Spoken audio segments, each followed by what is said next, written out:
you're with us. At this time, I'd ask you to please join me in saying the invocation. Dear Lord, thank you for bringing us all together again tonight safely.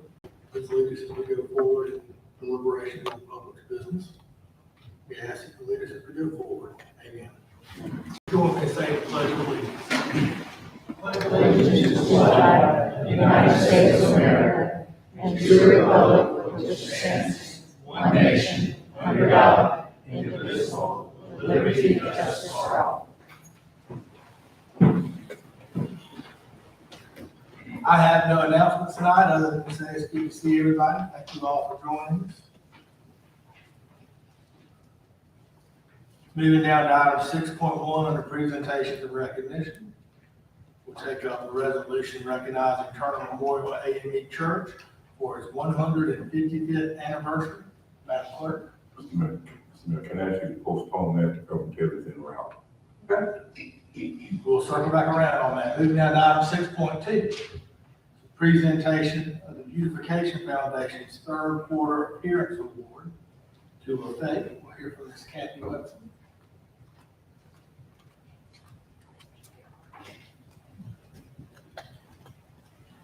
Ms. Wesson, good to see you as always. Good to see you, sir. And, good afternoon, everybody. Lainey Lewis, the co-chair of the Beautification Foundation, unfortunately couldn't be here tonight, but she nominated LaFay Custom Homes for their stunning renovation of the property at 624 Sunset Boulevard. The subcommittee quickly and unanimously approved the award. And LaFay Custom Homes has been in business for 20 years, designing beautiful custom homes. We appreciate them choosing West Columbia for their business. And we are honored to present this third quarter beautification award to Mr. Lyman Bowers with LaFay.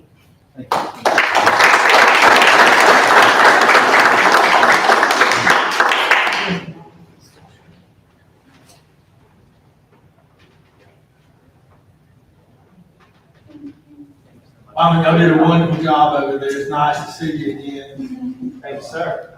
We enjoy being in town. Thank you, sir. Thank you. Go back up to item 6.1, take up a resolution recognizing Turner Memorial AME Church for its 155th anniversary. Here from the clerk. Reverend Taylor, it's good to see you. How are you? Well, thank you. Good evening, Mayor and Council. The resolution recognizing Turner Memorial AME Church for its 155th anniversary. Whereas Turner Memorial AME Church, also known as Turner Memorial, was founded in 1868 as an underground church in a bush harbor called Double Branch. Turner Memorial currently has 424 members. Turner Memorial has been served by Reverend Kenneth Taylor for the past 16 years. And whereas Turner Memorial AME Church provides diverse youth, senior citizens, and families with life skills that promote positive values and healthy family living, such as community gardens, GED ministry, vacation Bible school, child care, senior adult outreach ministries, home revitalization, Next Step Partnership, and the House of Hope Community Resource Center. And whereas Turner Memorial AME Church hosts a daily feeding ministry that feeds meals to 100+ persons per day. As part of this ministry, the church also provides a grocery distribution program to families from the community and those referred by Lexington School District 2. And whereas Turner Memorial AME Church will celebrate its 155th anniversary with a special service on Sunday, July 23rd at Mission Lake Highland Hall in Dixiana, South Carolina. The theme for this year's anniversary celebration is On Christ the Solid Rock, Building God's Kingdom Amid Troubled Times. And now therefore be it resolved that the Mayor and City Council of the City of West Columbia does hereby recognize and congratulate Turner Memorial AME Church on its 155th anniversary. The Mayor and City Council expresses its gratitude and extends its appreciation to the pastors, staff, and members of Turner Memorial AME Church for the many years of dedicated service to the West Columbia community. Is there a motion that this be resolved? So moved. Is there a second? Second. Any discussion? Hearing none at this time, if you're in favor, please raise your hand. It is unanimously resolved. Representative, you will come on up, and if anybody else wants to join us, thank you for visiting, we can travel, anybody else, come on.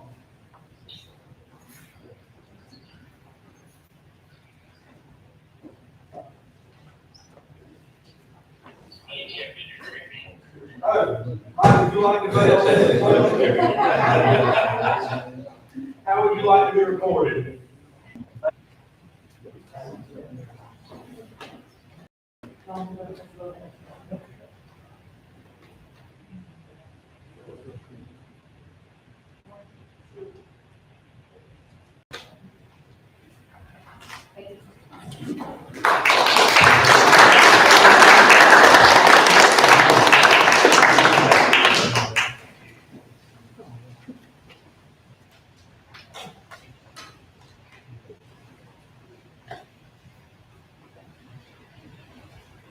Thank you for reminding me of the president. It's great. Moving down to item 6.3 is a presentation regarding the fire department designations as Fire Safe South Carolina Community by the Fire Safe South Carolina. Chief Solomon?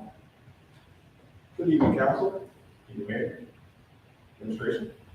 Uh, It's with great pride that I come to you and present the Fire Safe South Carolina Award for the 2022 year.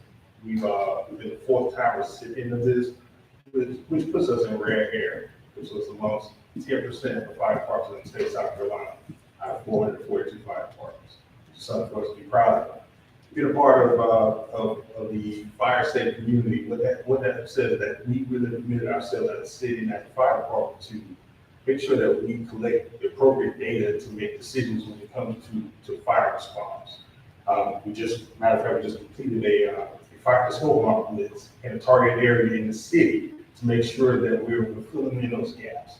And because we committed to that, we have seen a reduction in fires without smoke alarms. That supports that smoke alarms being present, significantly increases your opportunity and chance for getting out of fire. In addition to that, these hardworking people that you see here, these are just some of the faces of those people who carry that out on a day. And I cannot be more proud of it. As a matter of fact, we would like to present to you all the plaques, which we received the fourth one. So they gave us another one because we kept loading up, which is a good thing. So we just received that last month in Myrtle Beach. So this is something that we should be proud of and know that in addition to that, we are less than 1% fire department that's the ISO class 1, and also one that's fire safe. Y'all do a wonderful job each and every day with that service y'all provide. And the surrounding areas. And we're thankful for the support. Great. Is anybody else like to come up and join us for the picture?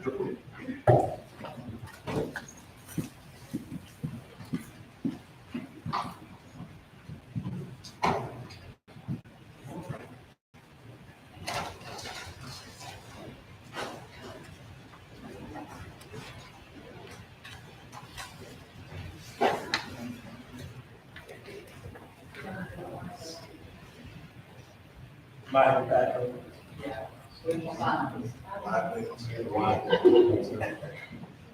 Ready?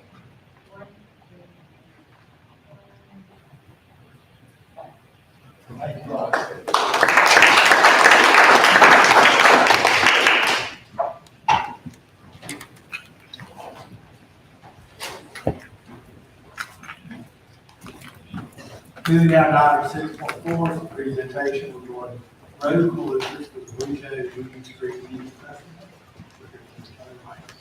Good evening, Mayor and Council. The City of West Columbia will host its first Meeting Street Music Festival on the corner of Meeting and North Lucas Street on Saturday, September 16th of 2023 from 4 to 8 p.m. The event, listen, you hear it first here, just so you know. The event will feature live music from a local favorite, Reggie Sullivan, the Turnstiles, a Billy Joel tribute band, and the national R&B recording artist, Melissa Morgan. Melissa had #1 hit on the Billboard charts and has had several top 5 and top 10 songs. Melissa has performed all over the United States and the world, including London, UK, Manchester,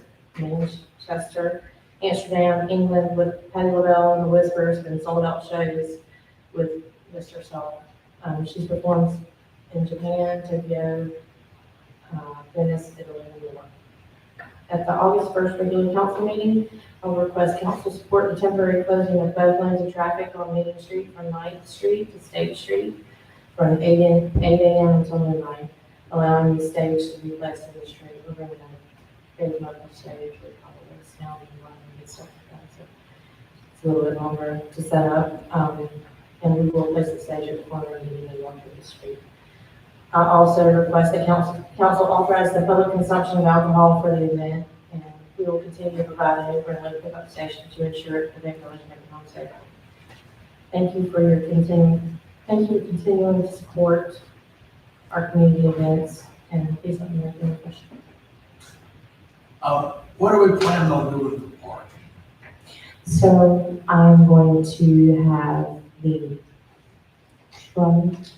trolley guy, is that right to say? Go around to different pickup stations like the school district and the parking garage, and then we'll bring them up and drop them off in the Brooklyn Young Methodist Church parking lot, and it's just a short walk up the street to the actual stage. Anyone else? Thank you for your work. Thank you. God will be. You as well. Moving down to item 6.5 is a presentation regarding updates on the Meeting Street Artisan Market. Hey man, how are you? Good, how are y'all doing? Good to see you. All right, good evening, council and mayor. My name is Brittany Raven, I'm the event coordinator. I'm here tonight to bring you an update regarding the Meeting Street Artisan Market. Beginning at the end of August, the market will embrace the seasonal calendar. After this August, the Meeting Street Artisan Market will be hosted Thursday night from June through August from 4 p.m. to 8 p.m. And we will host a series of holiday markets the first 3 Saturdays of December from 11 a.m. to 3 p.m.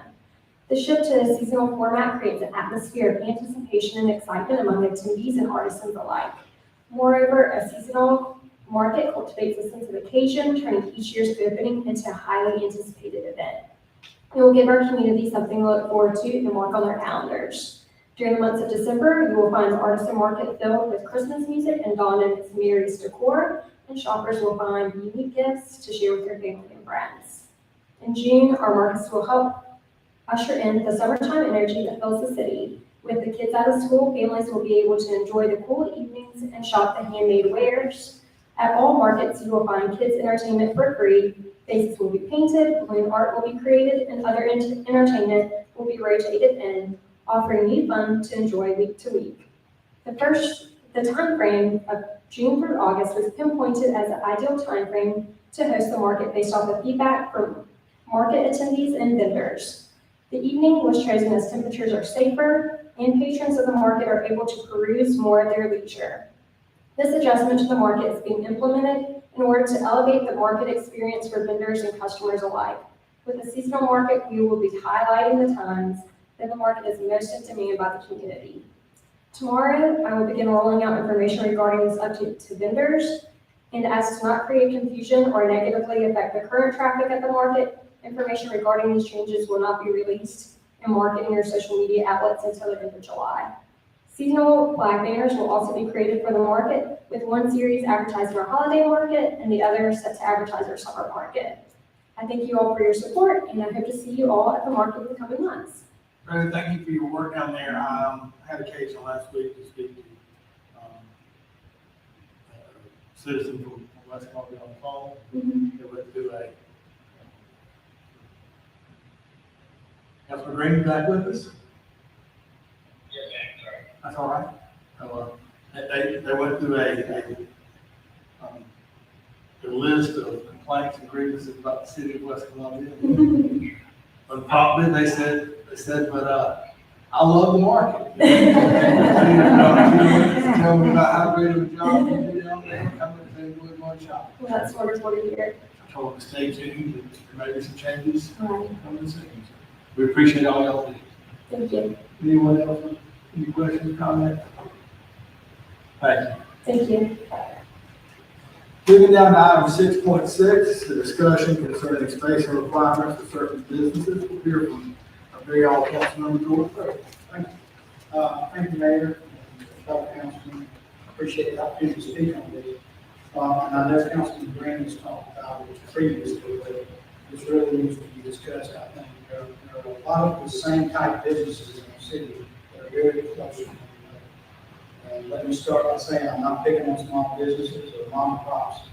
But I think we should do like a lot of other cities and have in our code of ordinances how close same businesses can be, and also certain types of businesses in our area that are good for our residents in the area. Right now, we have 2 oil change. Thank you. We have 2 oil change businesses. There was 3 within a stone's throw of each other, and also vape shops.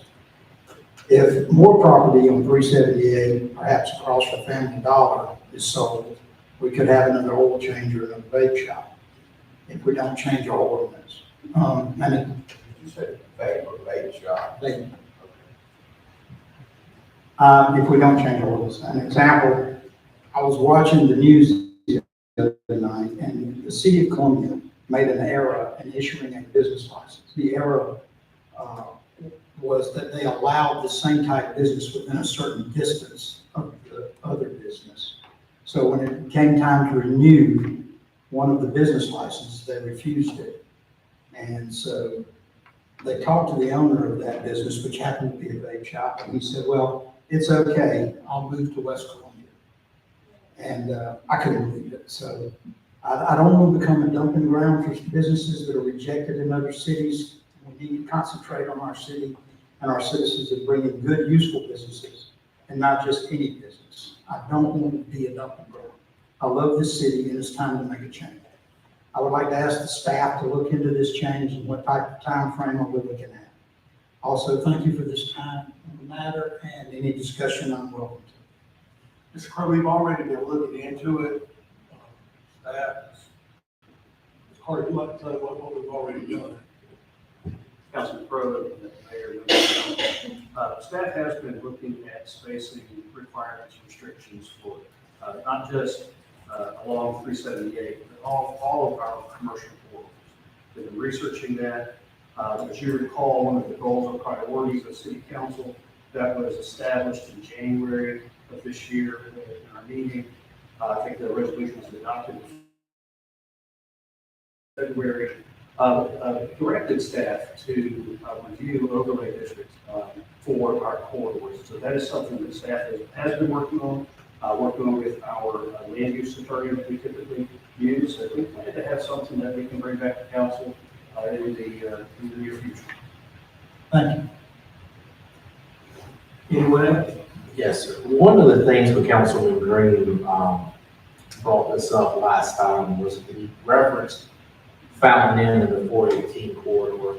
And I had the opportunity actually 3 times now to go through there since this meeting was done. One of the things that we talked about in the meeting that he kept bringing up were fast food restaurants. And I hope we'll leave fast food restaurants and gas stations out of this. I agree with the vape shops. Really could care less about the oil change and the car wash and all that. It is what it is. But I hope we leave the fast food out and we leave the gas stations. I know in the one for Fountain Inn, it has automobile service stations, billiard hall, car wash, dollar store, liquor store, mini warehouses, nightclub, pawn shops, truck terminals, freight terminals, passenger terminals, and used car lots. It doesn't mention vape shops, but I didn't remember sitting down. I rode through this afternoon, actually. I don't remember seeing a vape shop in their whole town, but they also have a more defined downtown than we ever will. And it's really, that is the majority of their cities in downtown district. Back to the gas stations and fast food. 2 things on that. Number one, I do think gas stations are going to evolve over the next 15 or 20 years, whether we like it or we don't like it. Electric cars are starting to gain steam, and whether that continues or not, I do think there's gonna be a need for gas stations to offer more electric capabilities at some point in time. And charging should, over the next 10, 15 years, get quicker, and they're gonna have to be allowed, somehow or another, they're gonna have to figure out how to do it, or people just don't have a reason to even stop at some point in time. It's kind of like, as a kid, and some of the people who are approaching my age of 50 probably can remember leaded gasoline. You don't see leaded gasoline anymore. Gas stations had to evolve. I think we have some gas stations in West Columbia that can evolve. I think we have some others that cannot and will not. So I don't think having say a no to a gas station, for example, of a nice gas station like a QT wanted to build across the street from a 4-pump gas station,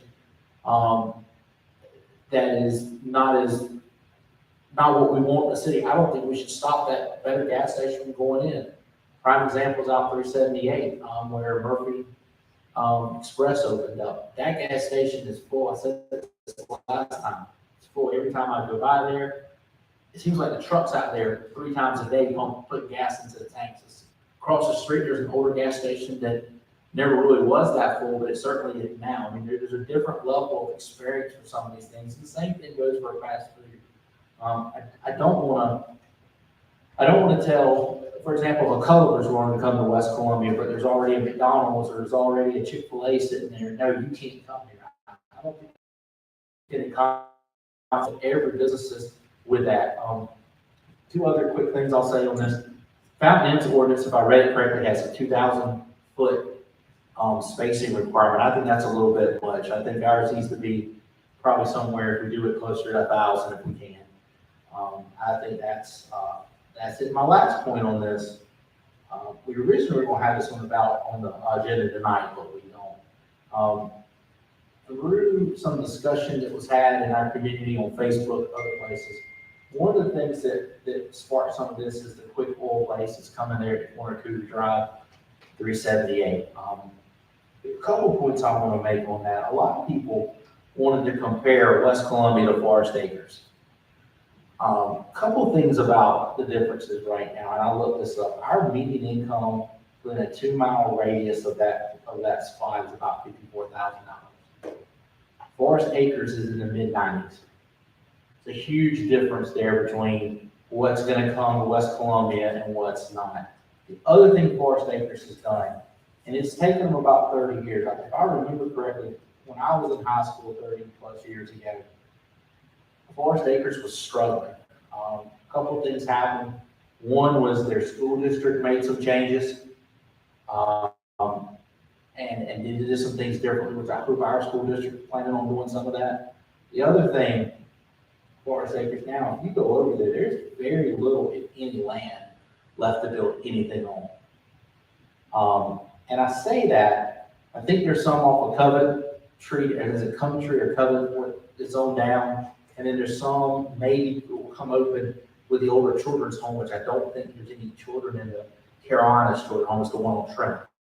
But we've had 2 properties, and both of them I agree probably shouldn't have been built on, that we've not allowed, or one we still decided on, the other is only turned down. You know, in order to get our income up, like I said, 2 things have to happen. We have to either have a revitalization in our existing neighborhoods with people moving in, or we've got to allow some infill to start happening. I mean, both of those are tough things to have. And I'm not saying by any stretch of imagination. Matter of fact, I'll tell you now, I do not like what Botanical Parkway was proposed there. And we would definitely vote in agreement with our planning, but I do think we've got to start looking at where our infill and where right infill is to get those type of properties we have. I think we did a good job out on the old Buff Produce property. What's being built there now is going to help that area of 370, but other areas we need to have right infill in order to get these businesses and get our income where we want. And I think some of these businesses will fall ahead. The last thing I will say is, I think this needs to be a coordinated effort between our city administration, council members, and our economic development.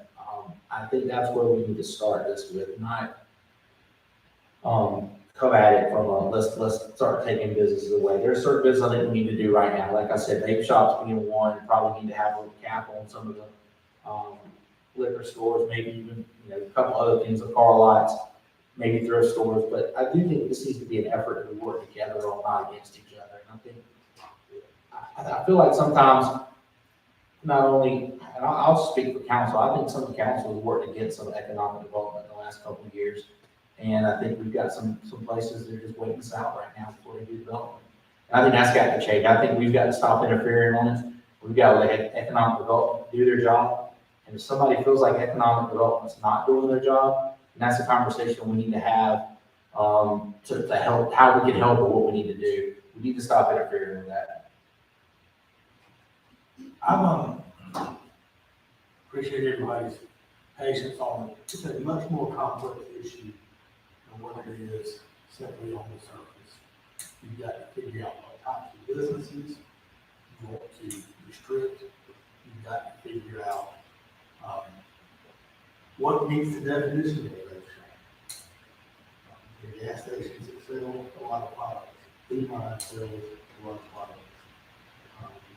You've got to figure out how to define those businesses. You've got to figure out what the limitations would be. You've got to figure out, in a city that's laid out the way that West Columbia is, it's interspersed with areas outside of the city limits, and maybe some of those businesses don't want to affect within our city limits will be when we lay out certain geographical restrictions, to look at the development of areas compared to areas that may be outside of West Columbia that already have those types of businesses. So there's a lot of things that have to be looked at, and I appreciate everybody's patience in coming up and allowing us the time that it takes to get to at least a starting point. I'm hopeful the staff will have that in the next month or two for us to start looking at it. I know they pulled some ordinances, and they are starting those considerations for us to have a starting point. I'd also like to remind people that fundamentally, anything we do that restricts use of property interferes with a private landowner's fundamental rights as property. And that's not something that I take lightly. I hope we'll all be mindful of that as we go forward. It may be that some changes are needed, but those changes aren't free. Everything that we do here that restricts the use of property costs somebody. And I hope we'll all keep that in mind. I want to echo what you said about that. One thing I meant to say was the property down there was for sale for 9 years on that, Where they carry the cost of going in and tearing a structure down to prevent homeless folks from using it, because we will have a community that didn't want that. They carry the cost of paying the taxes on it every year, keeping it in there. And I'm not saying that we don't need to restrict or change stuff, but I am awfully concerned about telling someone, this is property that you owned. What you want to put there is allowed within our zone, a duly enacted zoning plan that currently exists. And for us to tell folks that, I'm sorry, but you can't sell this to somebody who wants to come in and develop it. So, we may end up making some changes. I've asked staff to look into it. I've asked them to make it where it's not just one corridor, it's for everybody. But there are fundamental property right issues that are involved that are beyond the general restrictions that are applicable underneath a fully and broadly encompassing zoning plan. One other thing I'll add about that, if staff would please look at this. One of the things I would like to see us have, and this relates to that property, I feel like on Cougar and 378, that property said sold the market for 9 years. The previous owners actually tore the house down and brought it into the city because of the fact that they had a homeless issue there. I think our police department has worked really hard on the homeless situation. I had a conversation with our chief the other day. I think we're starting to see some of that pop back up again. I know we're working on that again. Well, one of the things I would like to see us is come up with a program, maybe grants out there, maybe there's some other things that we could help residents of our city become small business owners. Because one of the things that concerns me is, as far as retail goes, on that 378 corridor, I can think of one, maybe two new businesses that have opened that have been locally owned that have come from those communities right now. And I've said it a lot and I'll say it again. One of the ideas I heard for that place repeatedly was, besides some stuff that's just not coming. We heard Trader Joe's, Whole Foods, we hear that every time. I don't think we're gonna see another one of those in the Columbia area for a long time. But one of the ideas was an ice cream stand there. And, if it would make money, I'm sure somebody would do it, but you're probably talking about a $400,000 investment once that property's bought for an ice cream stand. That's a lot of money. But there might have been other ideas that could have gone somewhere right there. So I would like for us maybe to look and see if there's any way, a grant or any help we could give to our citizens to become business owners, and some ideas they may have that would help. I don't think we can, by any stretch of the imagination, fund them, and I don't want them to fund them. Maybe there's an incentive for some of those things that I feel like people want, that we could do. That might be an idea as well. Maybe a separate conversation for another day.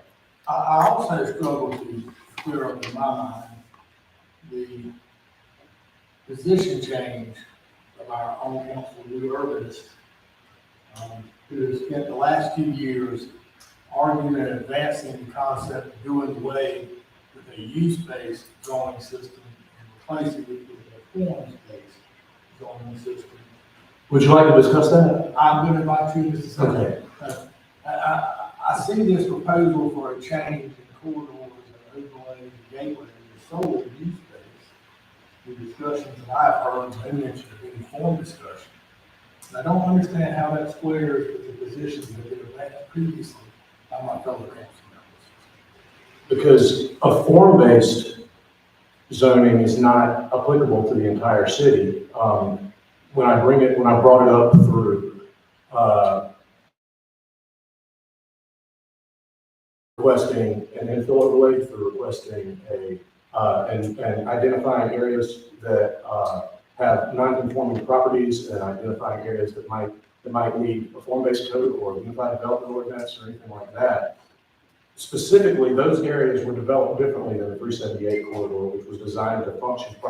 And so you have to understand, your standard zoning ordinance is only designed to function properly in a drive-only suburban environment, which 378 corridor is. A form-based code or a unified development ordinance is what we call prescriptive. So if you have an area that's got a lot of non-conforming uses that might vary from block to block, then it identifies patterns that are in the area. It doesn't do anything really to restrict, it doesn't really restrict use quite as much as a standard zoning ordinance, but it allows people to build things that conform with its surroundings and with its infrastructure a little bit easier, thus making it easier to develop. So it's a little bit, so saying, oh, well, I haven't had any form-based discussions. Well, the 378 corridor is actually, a suburban corridor that if you use the traffic count models and everything like that, that tells pretty much the whole story. So I'm glad you provided some nuance to what you're asking for tonight, because I've heard you repeatedly advance for abandoning our use-based zoning code and adoption. never in the entire city ever.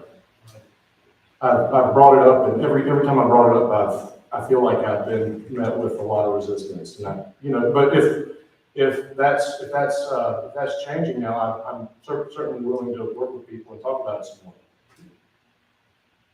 The other thing that y'all brought up repeatedly was infill. And we just saw 2 infill projects done.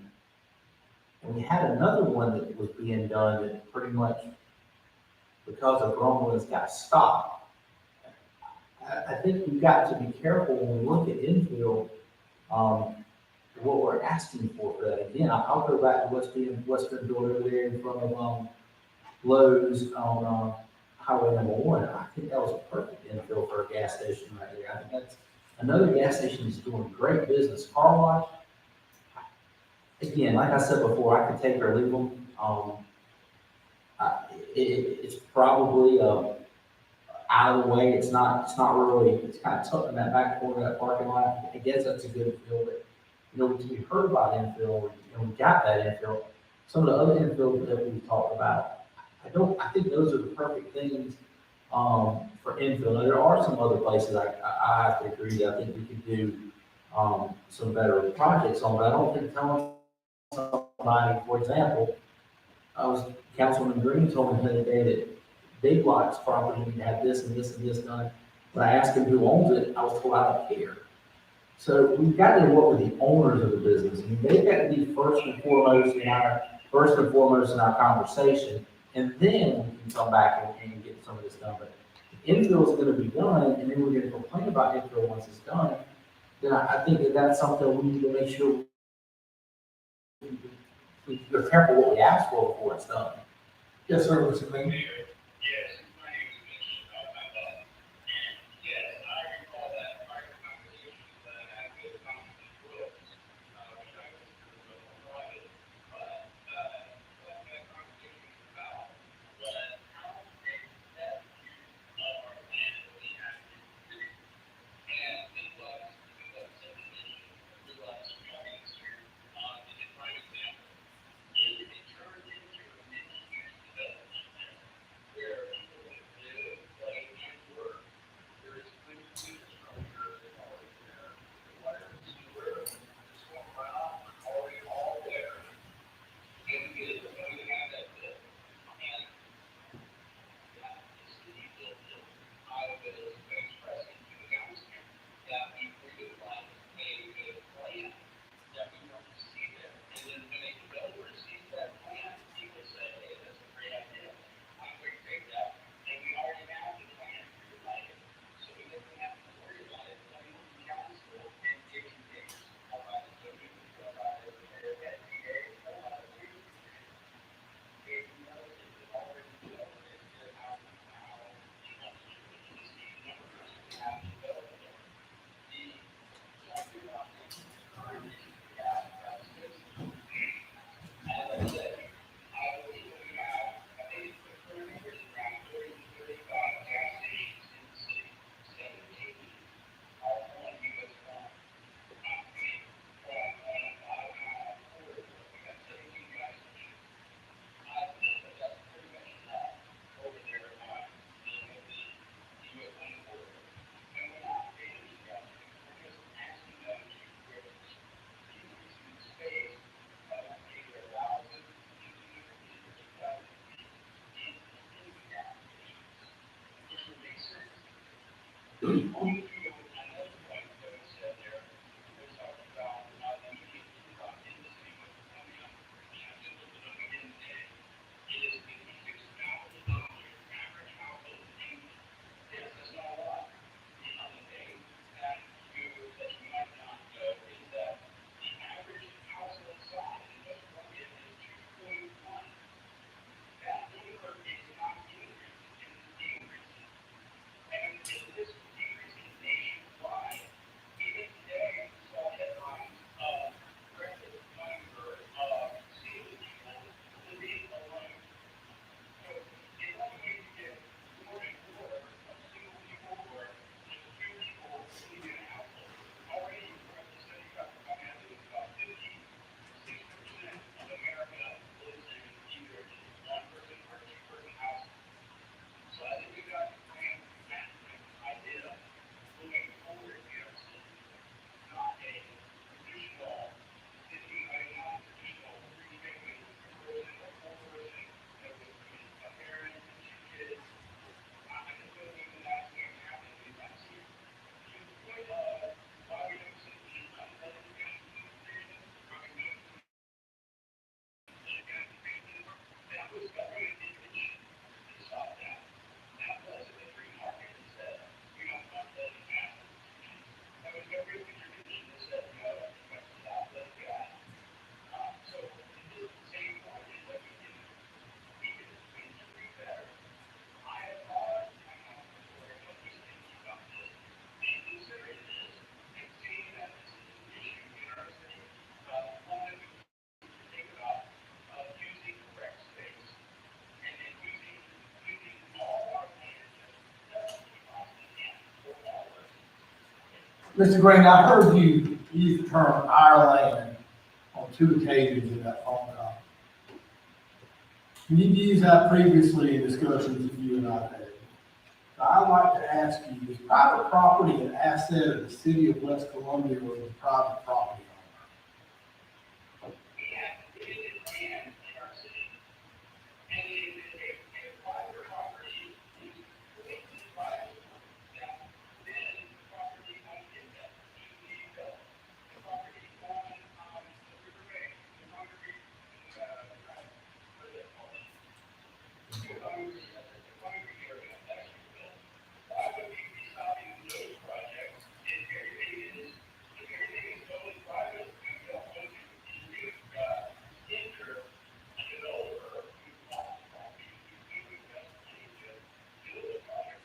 I think that both of those projects that you just mentioned are scenarios where people are coming and asking for a change in our duly enacted comprehensive zoning plan, right?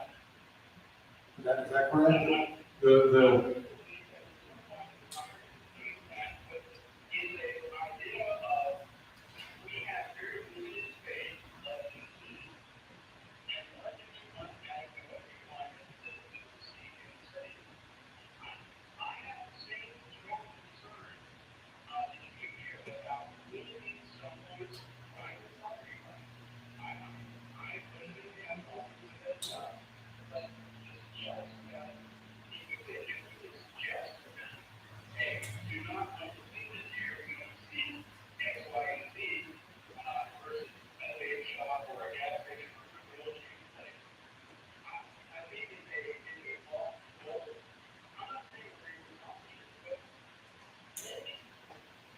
So did you use the term suggest to them?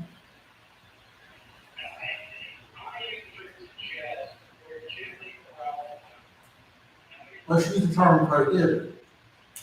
Because that's what we're talking about, right? Thank you.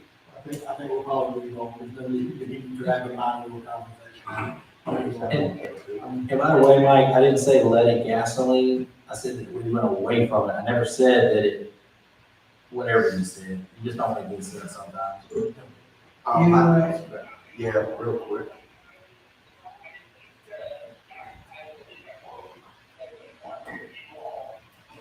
I said gasoline's evolved, gasoline stations evolved. Yeah, just for staff, from the business owners in my district, I've spoken to several of them about, light businesses across the street. Kathy's here, they have a beautiful facility, and then across the street are two, that just look terrible.